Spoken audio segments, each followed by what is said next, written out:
আসসালামু আলাইকুম। শিশুর কথা বলার ঔষধ কি? থেরাপি সেশনে অনেক গার্ডিয়ান মা-বাবা জিজ্ঞেস করে, "স্যার, শিশু তো কথা বলছে না। কোনো ওষুধ নেই? যিনি সেবন করলে শিশু অনর্গল কথা বলবে?"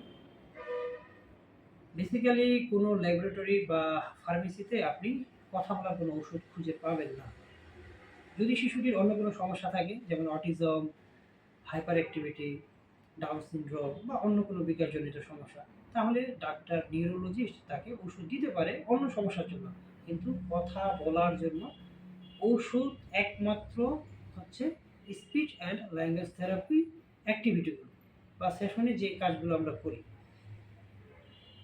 কথা বলার জন্য ব্রেনের কিছু এরিয়া, কিছু প্রসেসিং দায়ী। আমরা মূলত ব্রেনের সেই এরিয়াগুলোকে স্টিমুলেট করি বা সেই প্রসেসিংটাকে প্রমোট করি।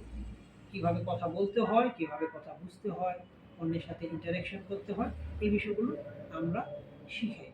যেভাবে ওষুধ অন্য রোগ বা সমস্যাকে আরোগ্য করে তোলে, স্পিচ অ্যান্ড ল্যাঙ্গুয়েজ থেরাপি সেশনে শিশু বা ব্যক্তি ধীরে ধীরে সেভাবে আরোগ্য হয়ে ওঠে। কথা বলার মতো উপযোগী অবস্থান তৈরি হয়ে যায় তার ব্রেনে। তাহলে শিশুর কথা বলার জন্য কোনো ওষুধ আছে? ইয়েস, সেটি হলো স্পিচ অ্যান্ড ল্যাঙ্গুয়েজ থেরাপি এবং থেরাপিউটিক অ্যাপ্রোচ, থেরাপিউটিক অ্যাক্টিভিটিস। এগুলোই হচ্ছে শিশুর কথা বলার কৌশল। ধন্যবাদ।